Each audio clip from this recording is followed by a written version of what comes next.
जय जय राधा वल्लभ श्री हरिवंश। श्री राधा श्री राधा श्री राधा। ओम अज्ञानतिम्रान्धस्य ज्ञानञ्जनशलाकया चक्षुरुन्मीलितं येन तस्मै श्री गुरुवे नमः। हे कृष्ण करुणा सिंधु दीनबंधु जगतपते गोपेश गोपिका कांत राधा कांत नमस्तुते। तप्त कांचन गौरांगी राधे वृंदावनेश्वरी वृषभानुसुते देवी प्रणमामि हरि प्रिये। जय जय राधा वल्लभ श्री हरिवंश। जय जय श्री राधे जय जय श्री राधे। परम सच्चिदानंद श्री राधा वल्लभ लाल के गोरे और सांवले चरण यही हमारे जीवन का एकमात्र आश्रय हैं। एकमात्र अनन्य आश्रय हमारे जीवन का श्री राधा वल्लभ लाल के युगल चरण ही हैं। हमें इसकी ठसक करनी है और आसक्ति पूर्वक हमें भगवान का नित्य चिंतन करना है। हमारा नित्य चिंतन कभी ना छूटे। हम अपने मन बुद्धि से भगवान का चिंतन करते रहें। मानसिक सेवा अगर हम कर पा रहे हैं तो ये बहुत अच्छी स्थिति है। शारीरिक सेवा तो हम कर ही रहे हैं, मानसिक सेवा भी होनी चाहिए। मानसिक सेवा कब? जब आप कोई कार्य कर रहे हो, ऑफिस का काम कर रहे हो, आपको कुछ समय मिल गया, आप भगवान की मानसिक सेवा करिए। आप घर के काम से निवृत्त हो गए हो, आप भगवान की मानसिक सेवा करिए। मानसिक सेवा का वही फल होता है जो शारीरिक सेवा का फल होता है। तो भगवान का चिंतन इसमें लगातार बना रहता है। हमारा मुख्य उद्देश्य 10 माला 20 माला 100 माला नहीं करना है। भगवान में रम जाना है, भगवान की चिंतन करना है, क्योंकि परम आनंद भगवान में ही है। हम संसार में जो सुख देख रहे हैं वह सुख नहीं है। सबसे बड़ा सुख, इससे बड़ा सुख कुछ हो ही नहीं सकता। वो सुख होता है आत्यंतिक सुख। यह तीनों गुणों से, जो 3 गुण हैं, सतोगुण रजोगुण और तमोगुण, इन तीनों गुणों में जो सुख होता है, इस सुख से भी ऊपर का जो सुख होता है, जिसकी व्याख्या नहीं की जा सकती, अनुभव किया जा सकता है कि ये कैसा सुख है। गुणातीत अवस्था का यह सुख आत्यंतिक सुख कहा जाता है। यह सुख केवल और केवल भगवान के श्री चरणों में है, भगवान के आश्रित होने में है।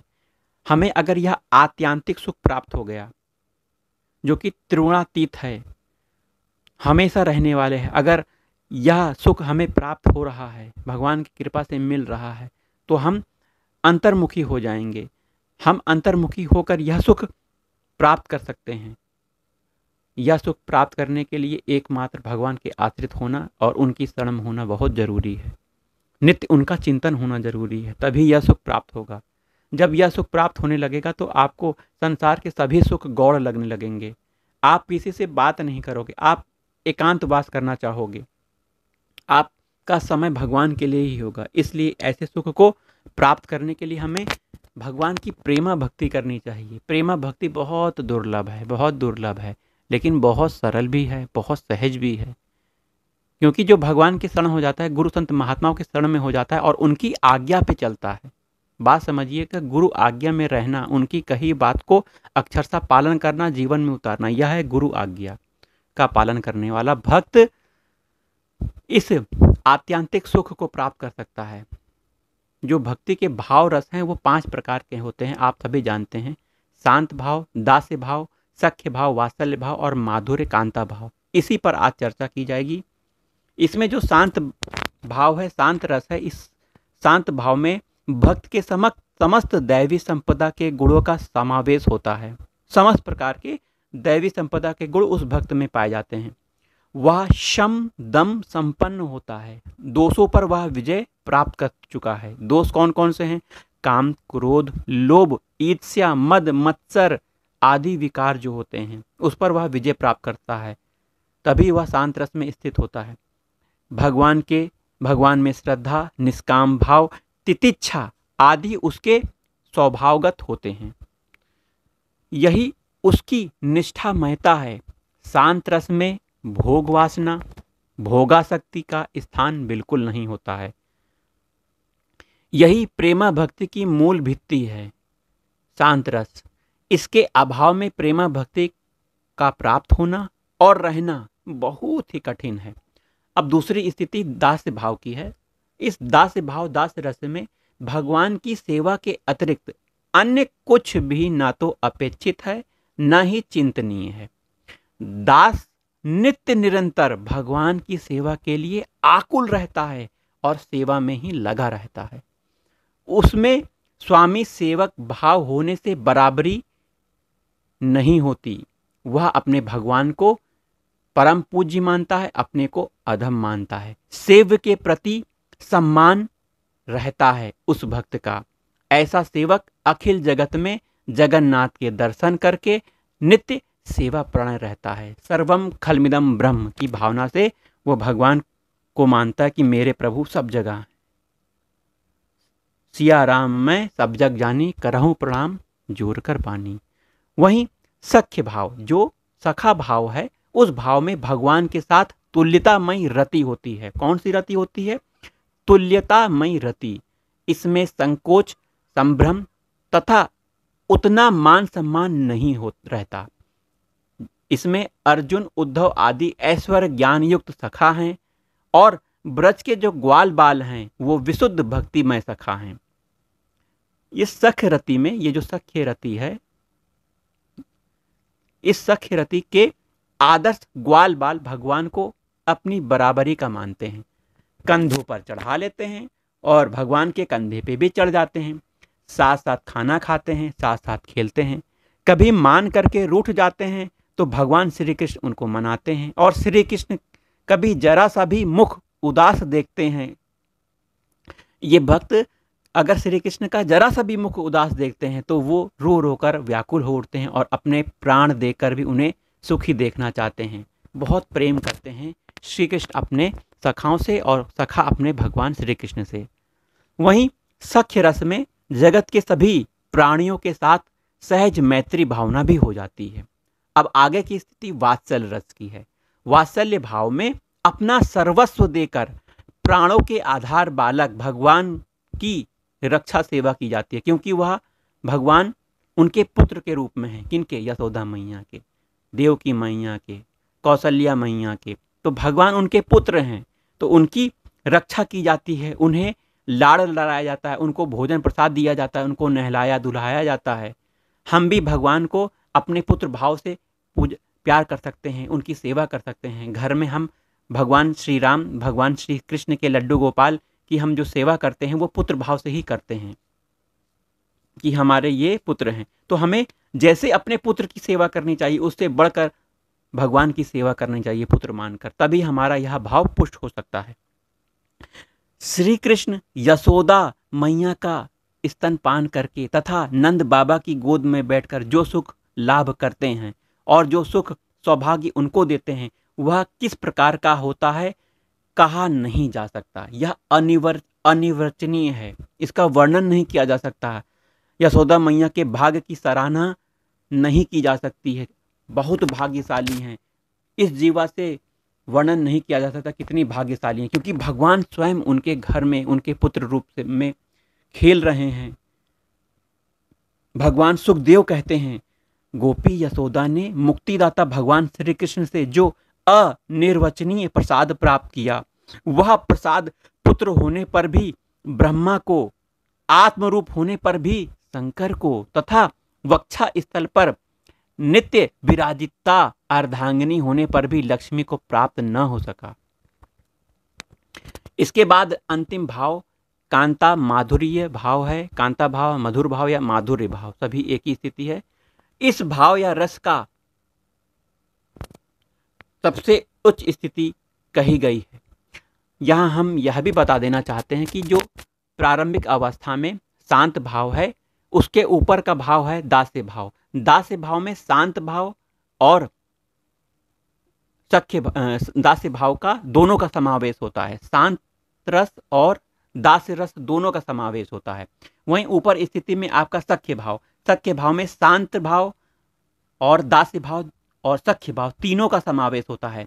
वात्सल्य भाव में सख्य भाव, दास्य भाव, शांत भाव का समावेश होता है और वात्सल्य भाव का भी समावेश होता है। और माधुर्य भाव में पांचों का समावेश होता है। यह बहुत इंपॉर्टेंट बात है। जो पांचवी स्थिति है माधुर्य भाव की, माधुर्य रस की, इसमें सभी रसों का अंतर्भाव होता है।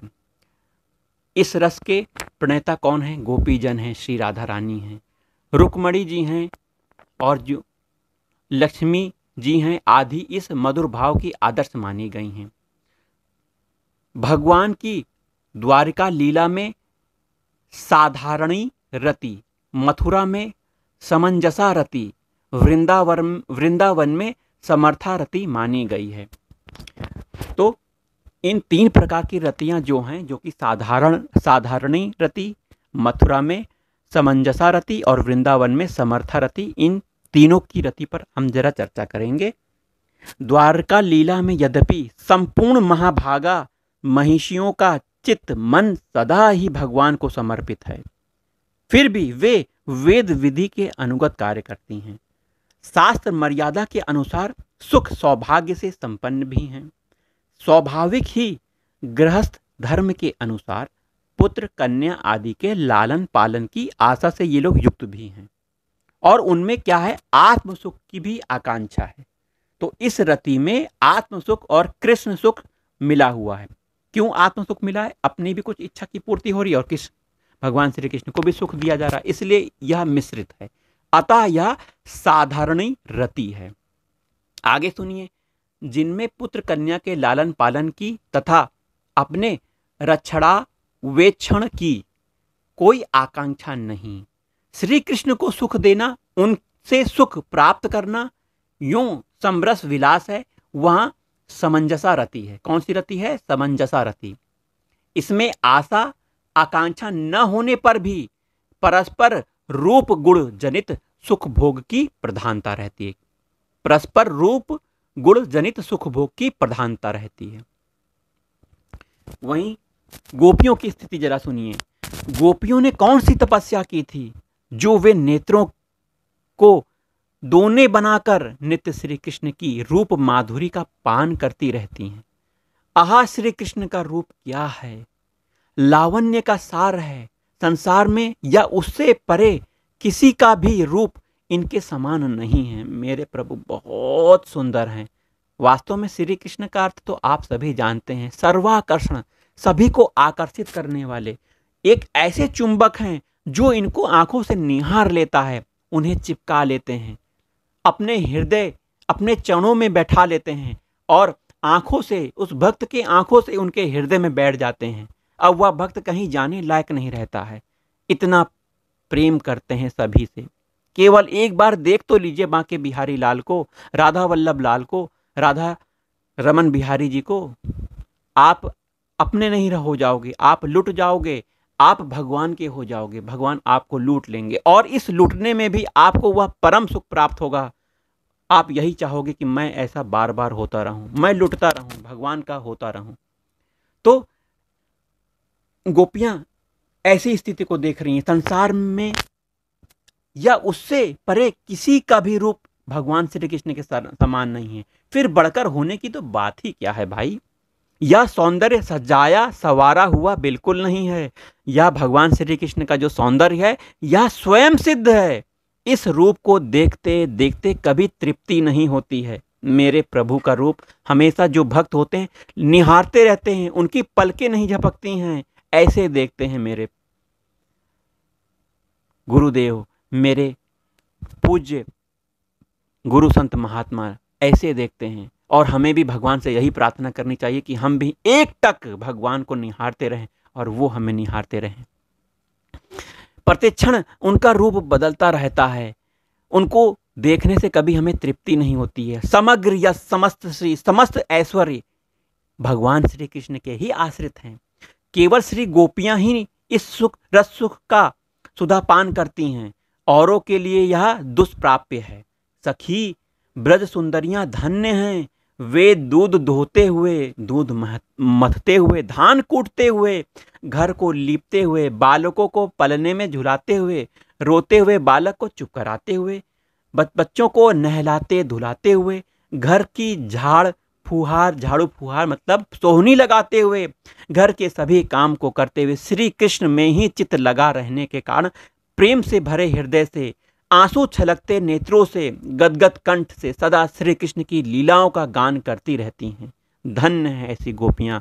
इन गोपियों के श्री चरणों में साष्टांग प्रणाम है। आगे समझिए, ये जो समंजसा रति में भी निज सुख है, अतएव समर्था रति तो गोपी जन्म ही है। जो समर्था रति तीसरी है यह गोपी जन्म ही है, जहां अपने सुख की कोई भी कामना नहीं होती। श्री कृष्ण रस स्वरूप हैं, जिसे वेदों में कहा गया है रसो वैसा, आनंद रूप हैं, आनंदम ब्रह्म। ऐसे रसमय आनंदमय भगवान शुद्ध प्रेम रसास्वादन में ही सुख लाभ करते हैं। गोपियों में शुद्ध प्रेम है, वहां रसाभास नहीं है। इसी से श्री कृष्ण का पूर्ण सुख विधान वे गोपियां ही करती हैं। इन गोपियों में सर्वश्रेष्ठ मेरी राधा रानी हैं। ये हैं सुनिर्मल परम उज्ज्वल रसरूप प्रेम रत्न की अनंत खान मेरी राधा रानी। श्री कृष्ण की आह्लादनी संधिनी संवित शक्तियों में ये आह्लादनी शक्ति हैं। जो व्यक्ति कामासक्त है वह इस रस में कभी नहीं प्रवेश कर सकता, बिल्कुल ध्यान रखिएगा। इसी से इस रस पद्धति में कामनाशक शांत रस का बड़ा महत्व है। वही इस की नींव है, जिसे नींव के बिना, जैसे नींव के बिना मकान ठहर नहीं सकता, वैसे ही शांत रस की परिपक्वता के बिना माधुर्य का मंगल प्रसाद भी स्थिर रहना कठिन है। ध्यान से सुनिए, आह्लादनी का सार क्या है? प्रेम है। प्रेम का सार भाव, सिर्फ प्रेम का सार क्या है? भाव है। भाव की पराकाष्ठा क्या है? महाभाव है। और श्री राधा रानी वही महाभाव स्वरूपा हैं। लक्ष्मी, महिषीगण, ब्रज सुंदरियां आदि सभी कृष्ण प्रेयसियां श्री राधिका से ही विस्तार को प्राप्त होती हैं। जैसे श्री कृष्ण असंख्य अवतारों के अवतारी हैं, श्री कृष्ण क्या हैं? असंख्य अवतारों के अवतारी हैं। वैसे ही श्री राधा रानी भी अनंत कृष्ण कांतागण की बीज स्वरूपा मूल शक्ति हैं। तो राधा रानी क्या है? श्री राधा रानी अनंत श्री कृष्ण कांतागण की बीज रूपा मूल शक्ति हैं।